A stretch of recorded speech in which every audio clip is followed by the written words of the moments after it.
নমস্কার বন্ধুরা, সবাইকে সুপ্রভাত জানিয়ে আমি আমার ব্লগটি শুরু করছি। আজকে শুরুতেই শুরু করেছি চাটনি দিয়ে। আজকে রান্নাটা শুরু করলাম চাটনি দিয়ে।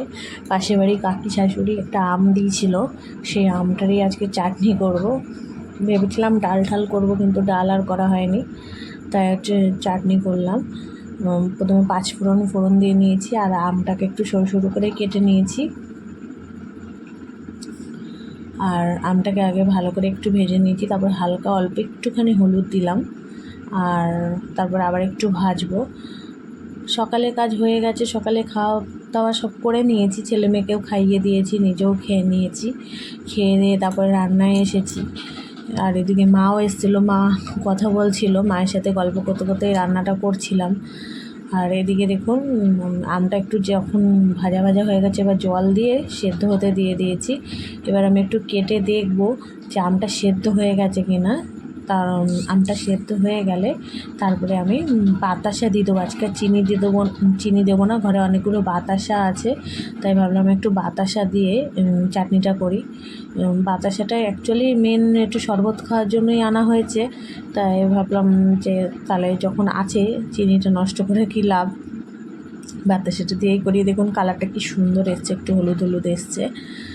আর টেস্ট আমি করতে পারিনি, আমার শরীরটা ভালো না, মানে আমার টক খাওয়া যাবে না এই মুহূর্তে, ওর জন্য ওর বাবাই খাবে, আর ছেলেও খেয়েছে, ব্যাস। আর এদিকে হচ্ছে গিয়ে আবার আমি রান্না বসিয়ে দিয়েছি, আমার চাটনি হয়ে গেছে। আর ওদিকে আমার ভাতও প্রায় ফুটে উঠেছে।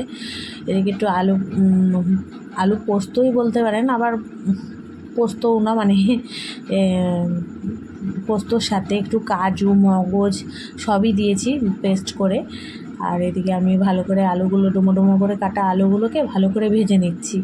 ভেজে নিয়ে পরে হচ্ছে গিয়ে একটু নুন হলুদ মেশাবো। আর আলু পোস্ত সাদা সাদা করলেই বেশি ভালো লাগে, কিন্তু আমি একটু হলুদ দিয়েছি, আবার কোনো কোনো সময় সাদাও করি। আজ একটু হলুদ মেশালাম, হলুদ নুন স্বাদ অনুযায়ী দেবো। আবার এদিকে আমি ভাতের হাঁড়ি উপর দিয়ে নিয়েছি মাঝে। আর তারপরে আবার একটা রান্না বসাচ্ছি, এখানে পটল আলুর তরকারি করব, নিরামিষ করব। আর এখানে পটল আলুগুলো আগে জিরা ফোড়ন দিয়ে নিয়েছি, জিরা ফোড়ন দিয়ে নিয়েছি।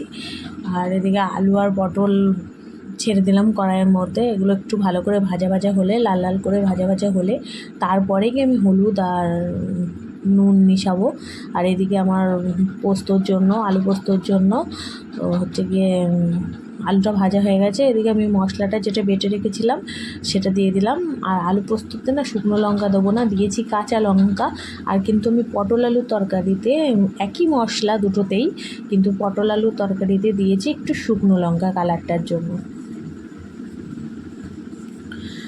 নিরামিষ তরকারি একটু মানে সাদা সাদা হলে বেশি ভালো লাগে, কিন্তু আলু পটলটা না একটু যদি লালচে লালচে হয় তাহলে বেশি ভালো লাগে, মানে দেখতে ভালো লাগে।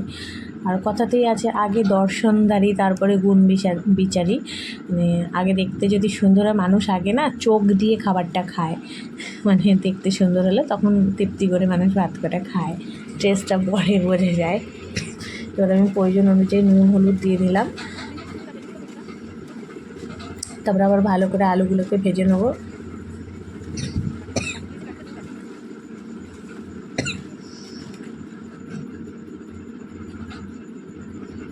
দেখুন এবার আমি সেই যে মশলাটা করে রেখেছিলাম,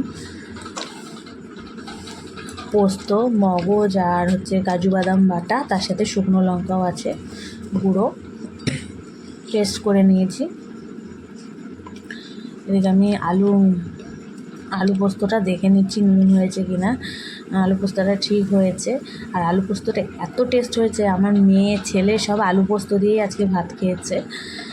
আর এদিকে আবার পটল আলুর তরকারিতে না, মানে ঘরে ছিল অর্ধেক একটু দুধের প্যাকেটের দুধ ছিল, সেই দুধটুকু দিয়ে দিলাম, দুধ দিয়েই করলাম। আজ একটু অন্যরকমভাবে করার চেষ্টা করছি, আজকে ফার্স্ট এরকম করলাম, আগে কোনো দিনই করিনি আমি এরকম, মানে দুধটা ইউজ করিনি, বাকি মশলাগুলো ইউজ করেছি, কিন্তু দুধ ইউজ করিনি। আজকে ভাবলাম যে একটু করেই দেখা যাক, ভালো হলে দেখা হবে, তাহলে আর পরে একদিন করা যাবে, কিন্তু যদি না ভালো হয় তাহলে তো আর পরে করার কোনো চান্স চান্স নেই।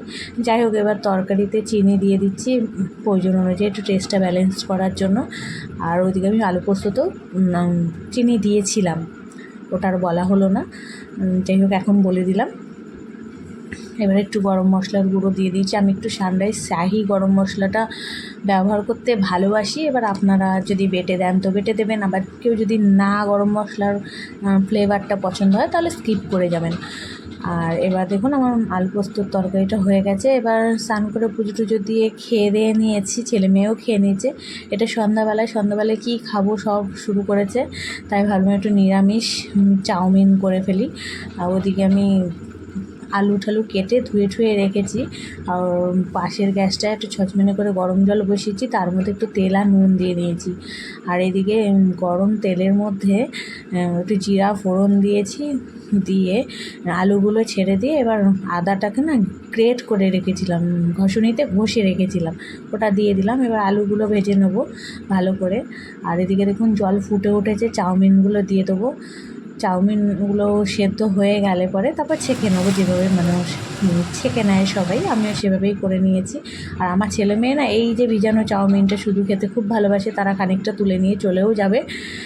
আর আপনারা কে কোথা থেকে দেখছেন কমেন্ট করে বলবেন। ভিডিওটি যদি একটু ভালো লেগে থাকে আপনাদের, তাহলে একটা লাইক কমেন্ট শেয়ার করবেন, আমি তাহলে একটু বেশি আনন্দিত হই আর কি। আর আপনাদের সাথে বন্ধুত্বর আরেকটা স্টেপ সামনে এগিয়ে যেতে পারি। যাই হোক, এবার দেখুন আমি আলুগুলোকে ভালো করে নেড়েচেড়ে দেখে নিচ্ছি। আর আমি এগুলোকে জল ছেঁকে একটু গরম জলটা ছেঁকে একটু ঠান্ডা জল দিয়ে ভালো করে ধুয়ে নিয়েছি। আর যদি না ধোয়া হয় তাহলে পরে একটার গায়ে একটা চিটিয়ে যায়, খুব অসুবিধা হয়। এদিকে হচ্ছে গিয়ে আলুর মধ্যে আমি লঙ্কার গুঁড়ো আর জিরের গুঁড়ো দিয়ে দিচ্ছি। লঙ্কার গুঁড়োটা একদম পরিমাণে কম দিয়েছি, যেহেতু আমার বাচ্চা মেয়ে খাবে। আর এদিকে দেখুন সানরাইজের সবজি মশলা দিয়ে দিয়েছি।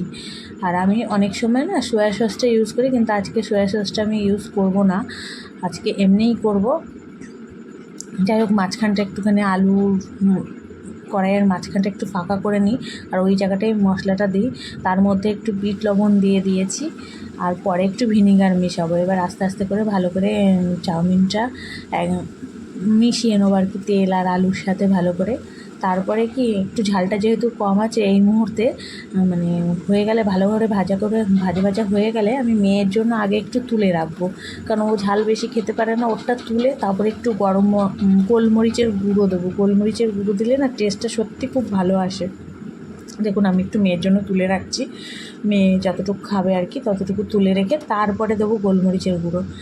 তারপরে আর কি এবার ভাজা হয়ে গেছে, আমরা সবাই নিয়ে রাতের ডিনারটা সেরে ফেললাম আজকে চাউমিন দিয়ে।